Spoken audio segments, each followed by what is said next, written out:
What's up, everybody, and welcome back to my channel. It's time for a recap of what went down on Teen Mom OG Season 8, Episode 7. Just a quick sidebar, I haven't seen the previous episode with the traveling that I was doing, so bear with me here.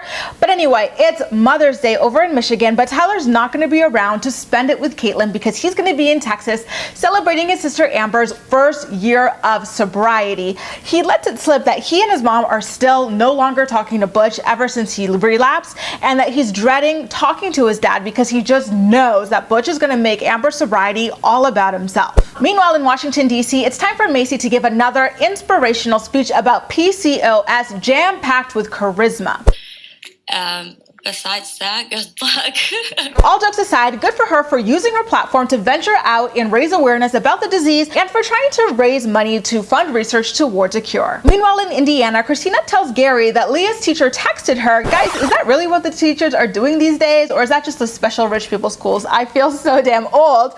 The teacher texted her to tell her that Leah had been having like shortness of breath, chest pains, and crying, and that she suspects that it might be like a panic attack or something like that. Christina also suspects that it's a panic attack as well, and I'm really uncomfortable with the fact that I know all of this.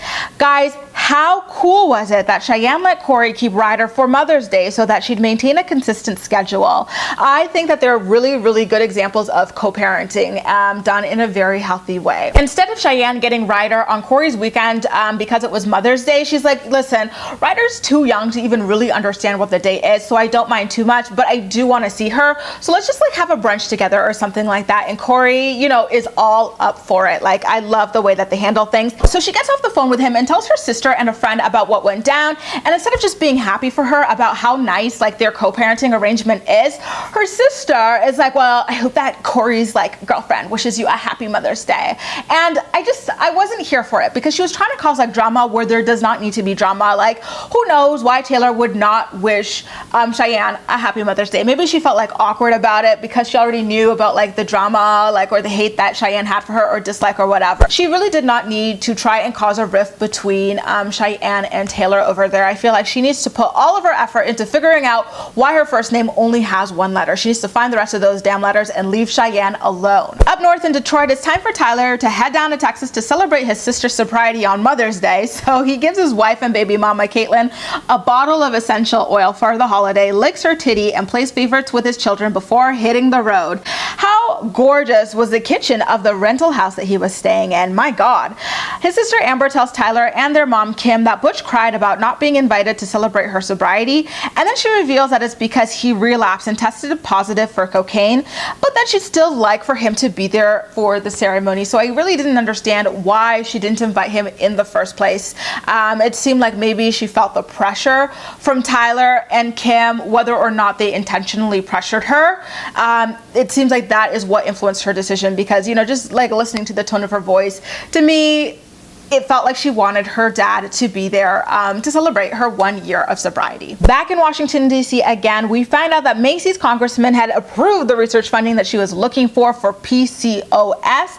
And we head over to Indiana again quite quickly, where we see that Leah and her mom Christina head to the nail salon with Leah's cousin Kung Fu Portwood, and Christina brings up Leah's potential panic attacks in front of Amber, and Leah says that she's had 8 in the past couple of years. Amber's extremely upset at Christina for not telling her about it, but she should be more upset with herself for rarely even seeing the child. If she spent more than a handful of days with Leah like every single year, she would have known about this either through Leah herself or through Leah's parents. I really did not appreciate the way that Amber freaked out about Leah's panic attacks like in front of Leah at the nail salon. She completely made the whole entire thing about herself, and it was so goddamn obnoxious, like peak Amber. She's like, oh, Leah's having panic attacks at 8 years old. I was having these at 8 years old. She's had 8 of them.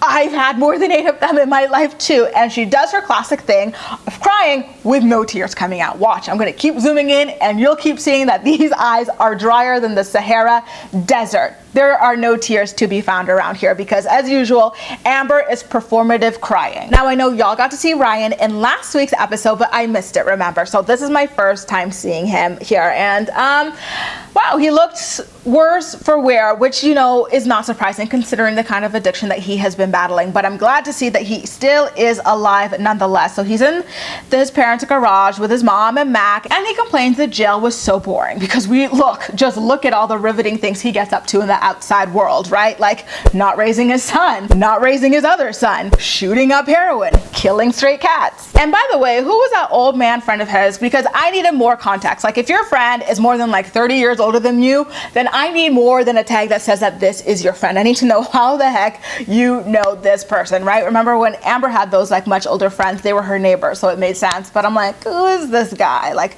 did he meet him in court or something? Is this his lawyer? Is this like his parents' neighbor? I need to know what these two could possibly have in common. Tyler's sister Amber finally invited Butch to be there for her sobriety ceremony, and he told her that he wouldn't be there because no one was there for him when he hit his 1-year milestone, and that she should enjoy the day with her family, which was just a huge ouch, right? Because as her father, he is her family, and it was just so sad to see him reject her like that, all just because he's bitter about what went on in his own life.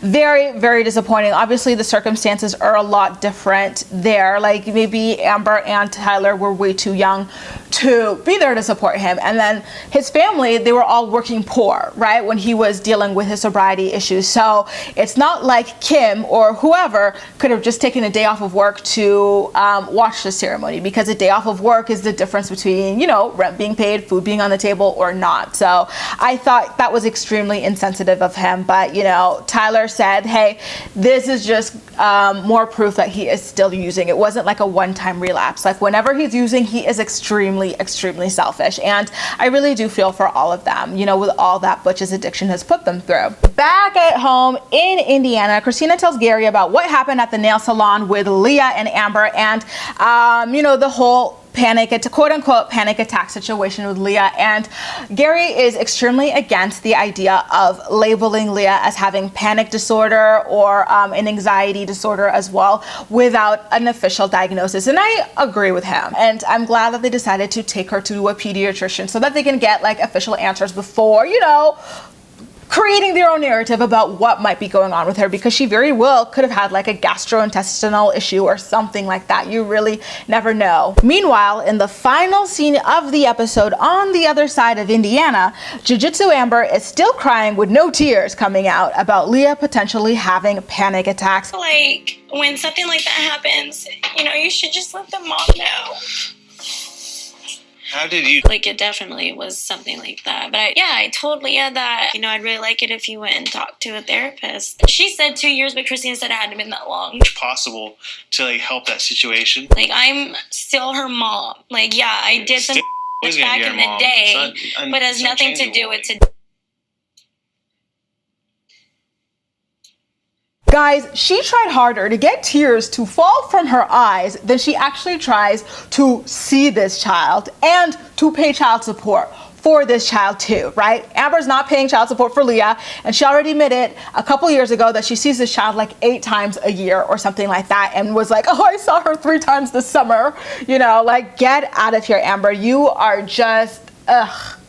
Stay over there. We don't need you. Anyway, you guys, that does it. A recap of what went down on Teen Mom OG Season 8, Episode 7. But as usual, I'm more excited to hear what you have to say about everything. So please make sure to leave all of your thoughts and opinions in the comment section down below, and we'll chat. Please make sure to also subscribe so that you don't miss out on my future videos as well. That's all for now. Thank you so much for watching, and I'll see you next time.